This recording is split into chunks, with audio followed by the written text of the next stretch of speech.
Thank you for coming in, Andrew. We'd like to get right to the interview, if you're ready. I certainly am ready. Tell me, what is an example of waste or inefficiency that you have noticed in a place where you have worked, and did you say or do anything about it? I have a rather exceptional example of just that kind of situation with my current employer, the university.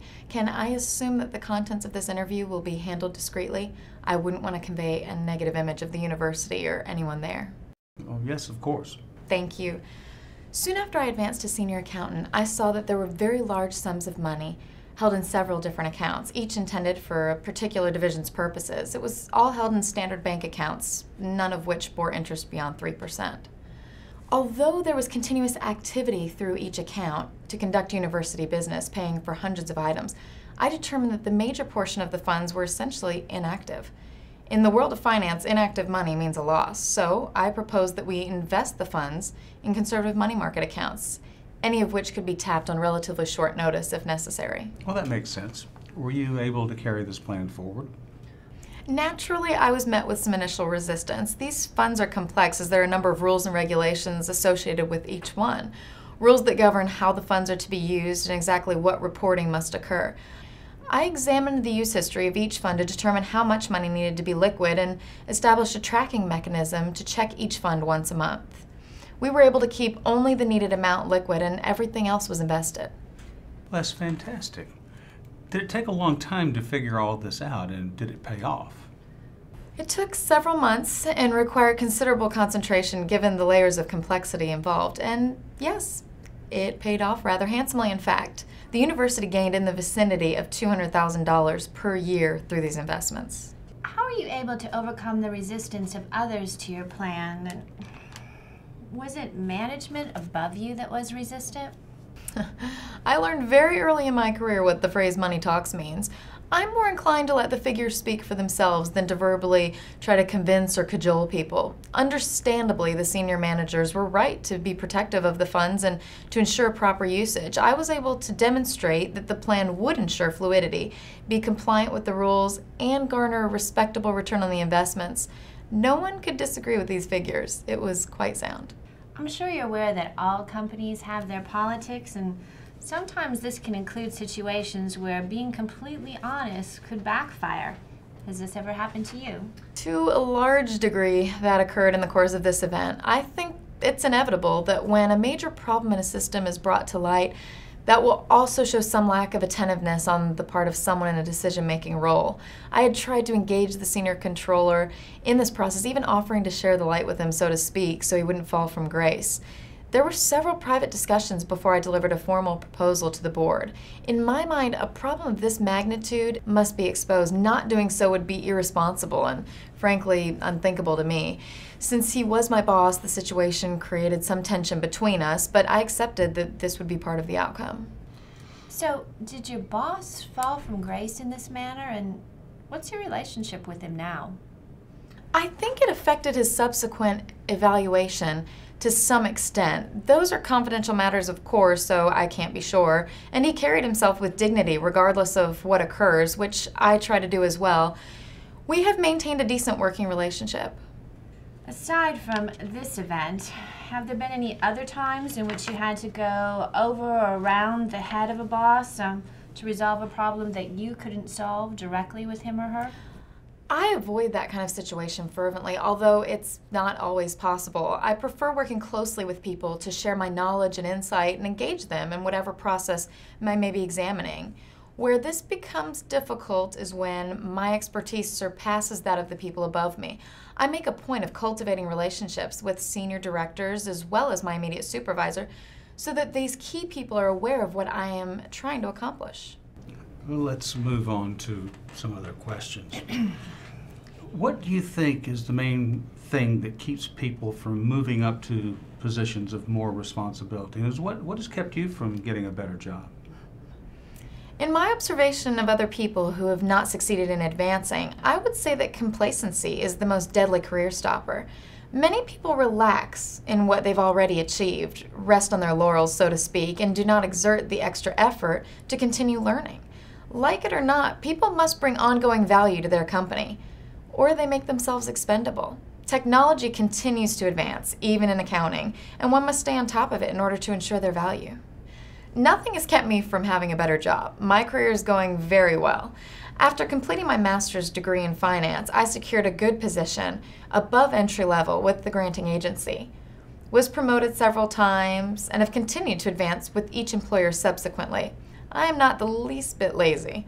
I stay abreast of developments in my field, read professional journals, take courses, and I am quite focused about pursuing knowledge. Does this active pursuit of knowledge leave you any time for social life? Oh yes, my social life is right where I want it. I have as much activity as I need. I associate with a few good friends and some family members. What are your feelings on working overtime, long hours on special projects? Although I expect long hours to be an occasional part of a position of this nature, and of course I'm always willing to do whatever is needed, in truth, I've rarely had to put in additional time. Why is that? I am extremely well organized. I suppose you could even say I'm rather obsessive about organization and details. In this profession, absolutely nothing can be left to guesswork. I plan my work carefully and know exactly what needs to be done each day. Even when unexpected events occur, I nearly always manage to get everything accomplished that's on my agenda. Andrea, what is it that keeps you excited about your job, or are you excited about it? Precision and efficiency. I suppose you could say that this is a quirky side of my personality, but I thoroughly enjoy the challenge of finding the maximum, most efficient use of money conceivable. It takes great precision to accomplish that. You might say it's something like a piano. A person can be a very skilled pianist, but the instrument itself must be tuned as well in order for the music to be perfect. I aim for both as a total package. To some extent, it takes creative thinking as well, although that kind of thinking is a means to an end, not a laudable attribute in itself, at least not in my profession. I see. Andrea, we find that most people put off doing some things. I know that's true for me. What are examples of some things that you might procrastinate about? I might occasionally put off going to the gym. I work out regularly most of the time, but once in a great while, I convince myself that I could afford to go tomorrow night instead. I suppose this sort of thing is true for most of us, wouldn't you say? Mm-hmm. Moving on to another kind of question. Andrea, when you have worked as part of a team, what things have you been able to do to make the team work better together to get more accomplished?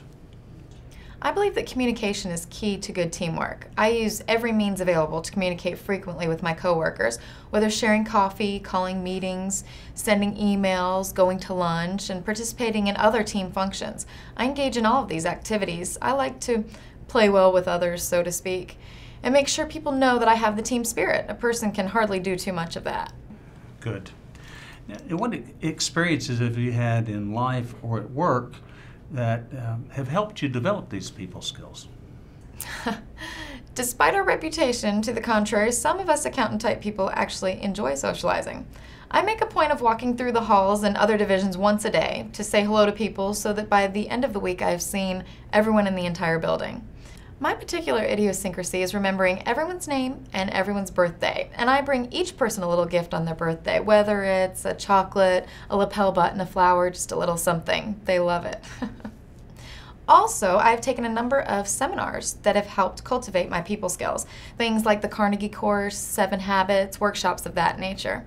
I've taken one such course every year for the last 10 years so that I can be sure to have broad enough and flexible enough social skills to get along well with virtually anyone. Andrea, think of somebody you consider a really good leader. What qualities do they have that make them a good leader, and do you possess some of these qualities? The person that most readily comes to mind is Jack Welch, the former CEO of General Electric. He is truly a remarkable leader. I had the good fortune of meeting him once after a talk he gave and found his force of presence to be undeniable. Again, numbers speak for themselves. He increased GE's value by over $400 billion in 2 decades. Real money, not padded figures. By incorporating Six Sigma throughout the entire organization, he gave every employee a concrete way of achieving near perfection in all of their products. He always stayed ahead of the game. It was not good enough to merely be on top of his game. He is keenly focused and has the determination to get right back on the horse when he slips.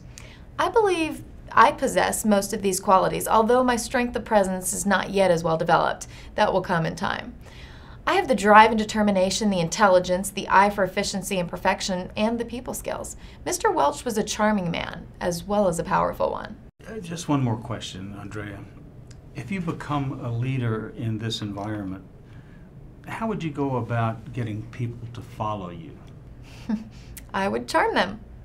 Seriously, although there is some of that involved in engaging people in my program, I believe I must gain their respect first through demonstrating my competence. I would make a concerted effort to thoroughly understand the entire accounting system in your financial operations and to know each person's role and level of skill in the system. I would seek out key people for info and join with them to manage your money in the most efficient ways possible, offering my expertise at every opportunity.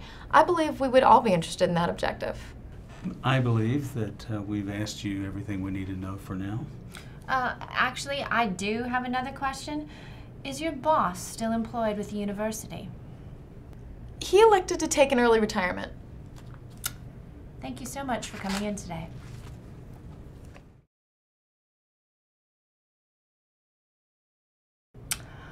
Wow. What a performance. Oh, yeah, she was a stellar candidate. Very bright and incredibly focused. And I was really impressed with that investment plan that she came up with. Imagine if she could do something like that here. Are you nuts? Boy, have you been had. What are you talking about? That woman was so manipulative, she was practically slithering around our necks. She played us the entire time. Did you not see any of that? No. Granted, she was very contained and she didn't give us much personal information, but that's about par for the course for these accountant-type people. She wasn't very warm, but I think that her integrity, her work attitude, and her leadership skills were all top-notch. Of course you did. That's what she wanted you to think.